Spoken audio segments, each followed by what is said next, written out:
प्रियजन, आज वैशाख 5 गते। जब वैशाखको 5 आउँछ, नेपाली वाङ्मयका स्रष्टा साधक, शुभेच्छुक, शुभचिन्तक, सृजनशील मनहरूलाई अग्रज अनुष्ठान गर्ने रहने स्रष्टा साधकहरूलाई झर्लक्क याद आउने नाम हो पारिजात। किन त भने वैशाख 5 गतेको मिरमिरे बिहानीमै पारिजातको भौतिक शरीर हामी माझबाट बिदा भएको थियो। त्यसैले गर्दाखेरि वाङ्मय सेवी स्रष्टा साधकहरू वैशाख 5 गतेको मिरमिरेमा प्रवेश गरेसँगै पारिजातलाई सम्झिन पुग्छन्। नेपाली वाङ्मयको श्रीवृद्धिमा पारिजातका नामले परिचित विष्णु कुमारी वाइवा, उहाँका एक नाम धेरै चिनारीहरू, धेरै प्रतिभा एक, व्यक्ति एक, प्रतिभा अनेक भने जस्तै उहाँका विविध नामहरू उहाँ आफैले रुचाएर न्वारण गरेर राखेको नाम पारिजात, जसले उहाँलाई जीवन्त तुल्यायो र 2050 सालको वैशाख 5 गतेको मिरमिरे बिहानीमै हामीले पारिजातको भौतिक शरीरलाई गुमाउनु परे तापनि उहाँले नेपाली वाङ्मयको श्रीवृद्धिमा दिएको योगदान अतुलनीय छ, अपूरणीय छ। यो आज वैशाख 5 गतेको यो शुभ बिहानीसँगै दिवंगत आत्माको चिर शान्तिको कामना गर्दै म उहाँप्रति श्रद्धेय पारिजातप्रति श्रद्धासुमन अर्पण गर्दै एउटा सामान्य उहाँको चिनारी लिएर प्रस्तुत भएको छु। सङ्घर्षमा कलमको यो स्रष्टाका सिर्जनाहरूलाई, विभिन्न वाङ्मयिक स्रष्टा साधकहरूलाई, समसामयिक सन्दर्भहरूलाई प्रस्तुत गर्ने यो सक नेपालका माध्यमबाट, युट्युब च्यानलका माध्यमबाट हामीले पछिल्लो समय विभिन्न वाङ्मयका गतिविधिहरूलाई, अनुष्ठानहरूलाई प्रवर्धन गर्दै, संरक्षण गर्दै, नयाँ पुस्ताहरूलाई प्रोत्साहन गर्दै, अग्रजलाई सम्मान गर्दै अगाडि बढ्ने क्रममा रहेका छौँ र त्यसैको यो अर्को एउटा श्रृङ्खला आज वैशाख 5 गतेको यो शुभ बिहानीसँगै श्रद्धेय वाङ्मय सेवी साधक पारिजातको स्मृतिमा उहाँको संक्षिप्त जानकारी चिनारी लिएर म उपस्थित भएको छु। 2050 सालको वैशाख 5 गते मिरमिरे बिहानीमा यस संसारबाट भौतिक रूपमा विदा हुनुभएकी श्रद्धेय पारिजातको भौतिक शरीर नभए तापनि उहाँहरूको अनुष्ठान हामीमा छ। पिता कालुसिंह वाइवा र माता अमृत मोक्तानको कोखबाट 1994 को वैशाख महिनामै जन्मनु भएकी पारिजातको जन्मतिथि, जन्मदिनको सन्दर्भमा हामीले आधिकारिक रूपमा अझै पनि यो वैशाख महिनाको यति गते हो भन्ने खालको आधिकारिक स्रोत हामीहरूसँग कसैसँग पनि नभएको अवस्था, अझै पनि ढुलमुले अवस्था रहेको छ। विभिन्न सन्दर्भमा फरक फरक जन्म मितिहरू उल्लेख भएका पाइन्छन्। यद्यपि उहाँको जन्म वैशाख महिनामा भएको हो भने निधन पनि वैशाखको 5 गते हो। 2050 को वैशाख 5 गते निधन भएको थियो र 1994 वैशाख महिनामा दार्जिलिङको लिङ्गिया चिया बगानमा उहाँको जन्म भएको थियो, जुन दार्जिलिङ अहिले भारतमा पर्छ। तर पारिजात जन्मने बेलामा त्यो नेपालमै थियो र पारिजातको जन्मसँगै उनको न्वारानको नाम विष्णु कुमारी वाइवा राखियो भनेदेखि लामाले छेकुडोलमा अर्थात् तारा रानी भनेर नाम राखिदिए। यद्यपि उहाँलाई ती दुवै नामहरू भन्दा पनि आफ्नो आफ्नै नाम आफै न्वारण गरेर आफै नाम राख्ने हुटुटी जाग्यो र त्यही नामले उनलाई परिचित गरायो। पारिजात जो आफैले राखेको नामका नामले आज नेपाली वाङ्मयको श्रीवृद्धिमा उहाँ एउटा चम्किलो तारा भएर रहिरहनु भएको छ। हो, एउटा लामाले राखिदिएको तारा रानी, न्वारानमा राखिएको विष्णुकुमारी वाइवा होइन कि हामीले उहाँलाई पारिजातका रूपमा चिनिरहेका छौँ, जो आफैले न्वारण गरेर राखेको नाम थियो। प्रारम्भिक पढाइ दार्जिलिङमै हासिल गरे। 2011 सालमा काठमाडौँमा भित्रिएकी पारिजातले पद्मकन्या विद्याश्रमबाट प्रवेशिका र पद्मकन्या कलेजबाट स्नातक तहको पढाइ पुरा गरेकी थिइन्। अङ्ग्रेजी विषयमा स्नातकोत्तर गर्ने इच्छाले त्रिभुवन विश्वविद्यालयमा भर्ना भए तापनि 26 वर्षको उमेरमा शारीरिक अशक्तता र लेखन कार्यमा विशेष सक्रिय भएका कारणले उनको स्नातकोत्तरको अध्ययन अधुरै रहेको देखिन्छ। यद्यपि विश्वविद्यालयको अध्ययन अपुरो देखिए तापनि साहित्यिक अनुष्ठानहरूको अध्ययन भने निरन्तर अगाडि बढिरह्यो, निरन्तर जारी रहिरह्यो। र पारिजातको नाम लिइसकेपछि उहाँको जीवनमा आएका सङ्घर्ष र अभावका कथाहरूले पनि हामीलाई भावविह्वल बनाउँछ। यसैले पारिजात एक सङ्घर्षशील नारी थिइन्। जीवन सङ्घर्ष र अभावले भरिएको थियो। बाल्यकालमै आमाको मृत्यु भएपछि मातृ स्नेहबाट वञ्चित भएकी पारिजातका एक दाजुको माया ममता, बाबाको स्नेहमा हुर्किँदै गर्दा दाजुको पनि निधन भएपछि उनको परिवारमा थप पीडा थपिएको थियो, थप पीडामा पर्नु परेको थियो। र पिताको संरक्षण र रेखदेखमा हुर्कँदै गर्दा काठमाडौँमा बसेर अध्ययन गर्दै गर्दाखेरि 2029 सालमा पिताको पनि देहावसान भएपछि पितृ स्नेहबाट पनि वञ्चित हुन पुगेकी पारिजात टुहुरो हुन पुगिन्। बालकैमा मातृ स्नेहबाट वञ्चित भएकी पारिजात केही समयको कालखण्डमा आफ्ना दाजुको स्नेहबाट पनि वञ्चित हुन पुगिन् र अन्ततः 2029 सालमा आएर पितृ स्नेहबाट पनि वञ्चित भएपछि अन्ततः उनी एक्लै भइन्। उनका पिता जागिरे थिए। पिता कालुसिंह वाइबा एक चिकित्सक थिए। यद्यपि चिकित्सक भए तापनि उनले आफ्नी छोरीलाई लागेको बिमारको उपचार गर्न सकिरहेका थिएनन्। अन्ततः यस भौतिक संसारबाट उनी विदा भएर गएपछि पारिजात एक्लै आफै सङ्घर्ष गर्दै दुःख पीडा अभावहरूसँग लड्दै अगाडि बढिरहन्। बहुमुखी प्रतिभा सम्पन्नशाली पारिजातले कक्षा 4 पढ्दैदेखि कविता कोर्न थालेकी थिइन् र 2013 सालमा धरती पत्रिकामा कविता प्रकाशन गरी आफ्नो साहित्य यात्रा सुरु गरेकी थिइन्। आफ्नो देश र माटोप्रति सदा गर्व गर्ने पारिजातलाई प्रवासी भनेको पटक्कै मन पर्दैन थियो। हो, आम नेपालीहरू, नेपाली भूमिमा जन्मेकाहरू राष्ट्रभूमिप्रति जननी र जन्मभूमिहरूप्रति सच्चा श्रद्धा राख्नेहरू जहिले पनि आफूले टेकेको धरतीमा उभिएर धरतीको भार भएर होइन कि धरतीको गरिमा बढाउनका लागि, गौरव बढाउनका लागि क्रियाशील रहन्छन्। त्यसै गरेर पारिजात पनि त्यही रूपमा आफूलाई अगाडि बढाउँदै आएकी छिन्। यसरी 2013 सालदेखि साहित्य साधनामा लागेकी पारिजातका 2014 सालबाट सिर्जनाहरू प्रकाशन हुन थाले, कृतिहरू प्रकाशन हुन थाले र उनका आकांक्षा कविता सङ्ग्रह 2014, शिरीषको फूल उपन्यास 2022, महत्ताहीन उपन्यास 2025, आदिम देश कथा सङ्ग्रह 2025, वैशको मान्छे उपन्यास 2029, तोरीबारी बाटा र सपनाहरू उपन्यास 2032, सडक र प्रतिभा कथा सङ्ग्रह 2032, अन्तर्मुखी उपन्यास 2035, उसले रोजेको बाटो उपन्यास 2035, वेदना जुन उपन्यास वेदना पत्रिकामा प्रकाशित भएको थियो भने पछिल्लो समय कृतिका रूपमा बजारमा आयो। पर्खालभित्र र बाहिर उपन्यास 2032 सालमा लेखिए तापनि त्यो 2035 सालमा आएर मात्रै प्रकाशन भएको थियो।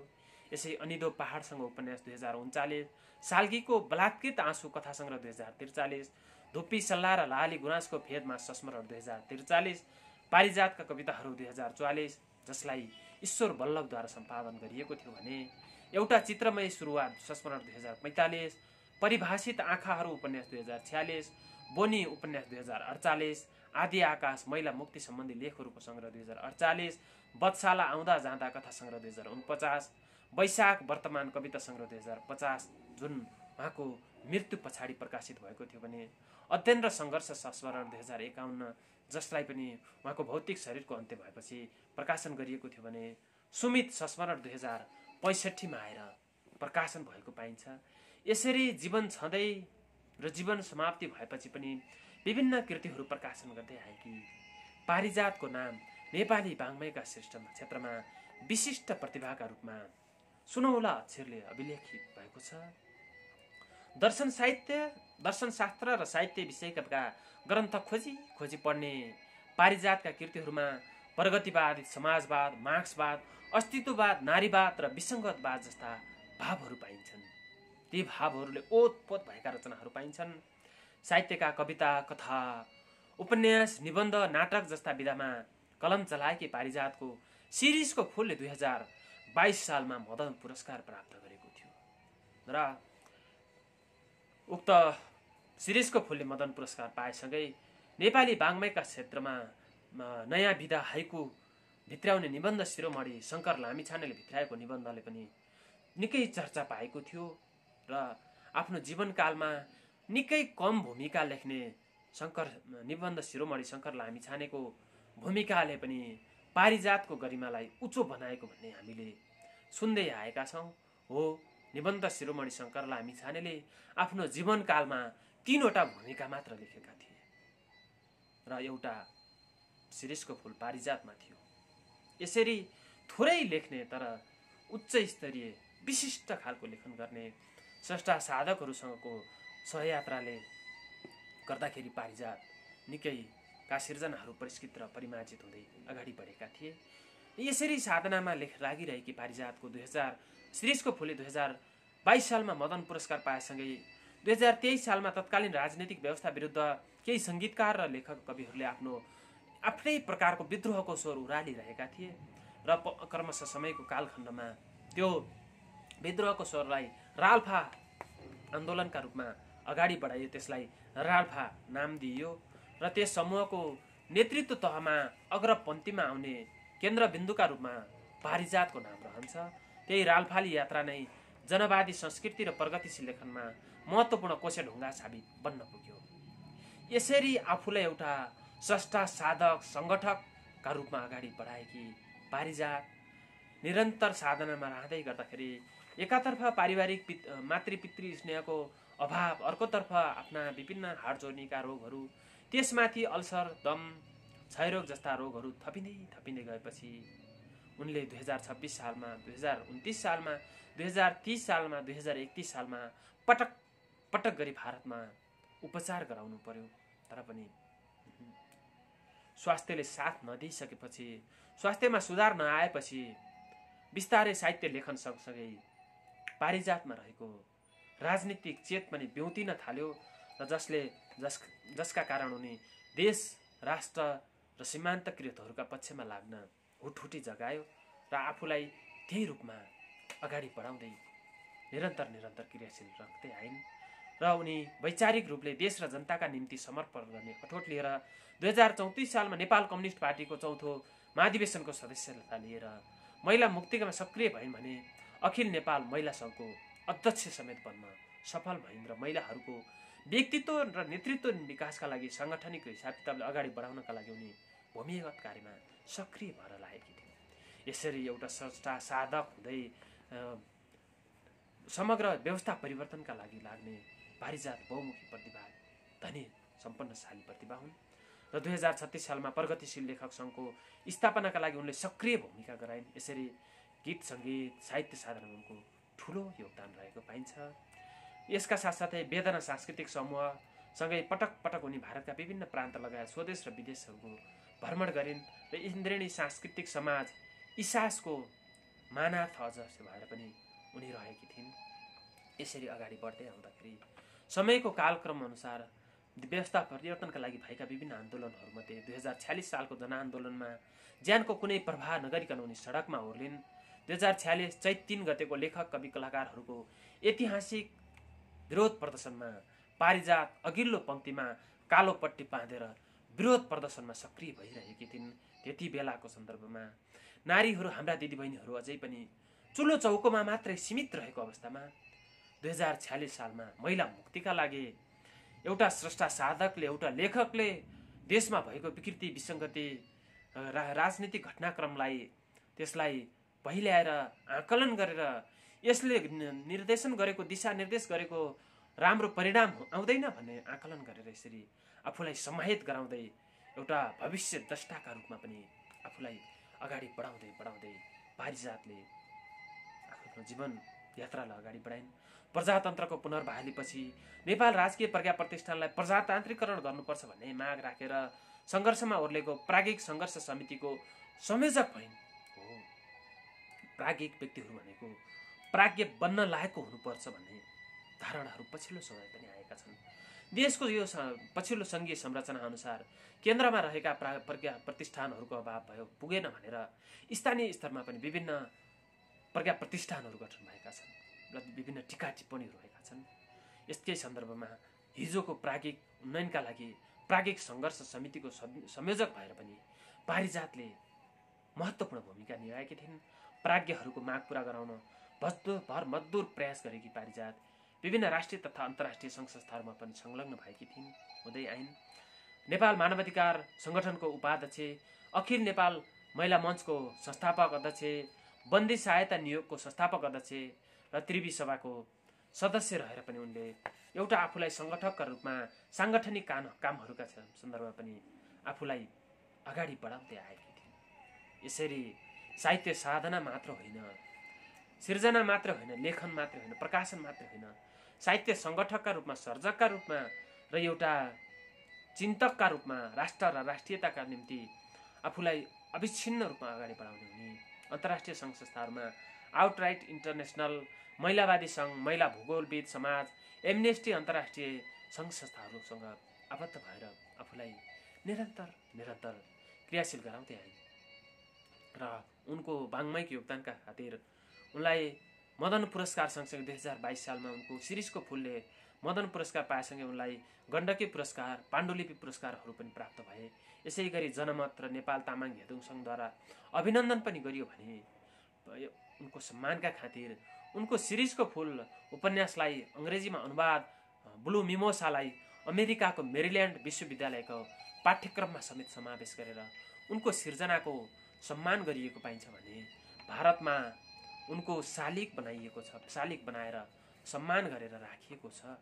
यसरी उनको जीवनकाल छँदाखेरि र जीवनकाल अन्त्य पछाडि पनि उनका योगदानको खातिर विभिन्न कामहरू हुँदै आएका छन्। र आज वैशाख 5 गते भौतिक रूपमा आफ्नो शरीर देह त्याग गरेको दिन, यो पावन सन्दर्भमा, यो स्मृति दिवसको सन्दर्भ पारेर हामीले उहाँको दिवंगत आत्माको चिर शान्तिको कामना गर्दै, उहाँको योगदान, साहित्यिक योगदानको अनुष्ठान गर्दै हो हामीले पछिल्लो समय साहित्य साधनामा लाग्ने स्रष्टाहरूले पारिजात जस्ता स्रष्टाहरूबाट धेरै कुरा सिक्न आवश्यक छ।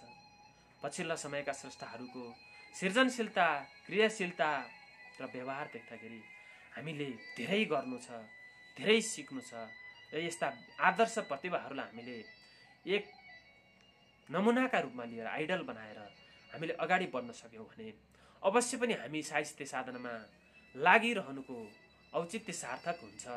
हामीले साधनामा लागिरहँदाखेरि हाम्रो साधनाको, हाम्रो भोलिको भविष्यको, सुन्दर भविष्यको, हाम्रो साहित्यिक अनुष्ठानको सबै कुराहरू र हामीले तय गरेको मार्ग, हामीले तय गरेको लक्ष्य, हामीले भेटाउनका लागि देखेको सपना, त्यो सगरमाथा, हाम्रो साहित्यिक अनुष्ठानको सगरमाथाको उचाइमा पुग्नका लागि अवश्य पनि हामीले पारिजातका राम्रा कामहरूलाई अनुसरण गर्नुपर्छ।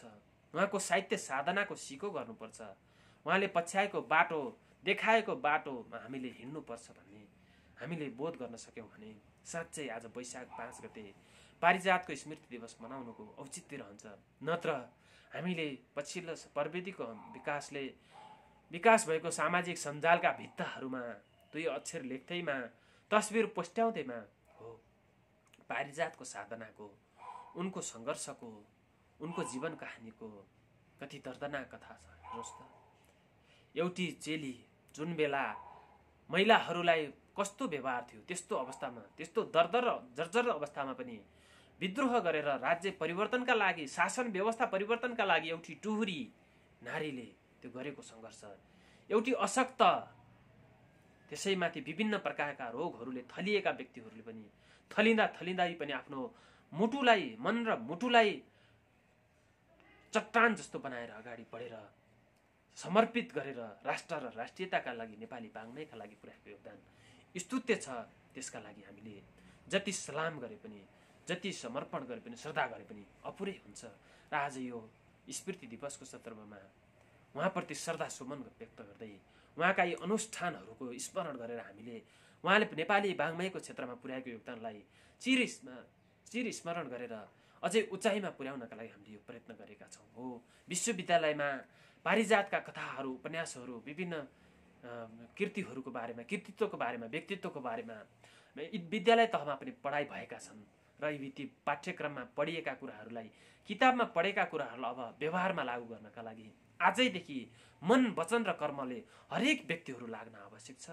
र आज यो वैशाख 5 गते पारिजातको देवासन भएको यो दिनको सन्दर्भ पारेर हामी सबैमा पारिजातले अनुसरण गरेको मार्गलाई अनुसरण गरेर पछ्याउँदै समृद्धिका लागि, सुशासनका लागि, साहित्यिक श्रीवृद्धिका लागि अगाडि बढ्ने सद्बुद्धि मिलोस्, प्रेरणा मिलोस् भन्ने शुभेच्छा व्यक्त गर्दै दिवंगत आत्माको चिर शान्ति, पारिजातप्रति श्रद्धासुमन अर्पण गर्दै म असफल गौतम बिदा चाहन्छु। यहाँको बाँकी समय शुभ रहोस्, शुभ दिन।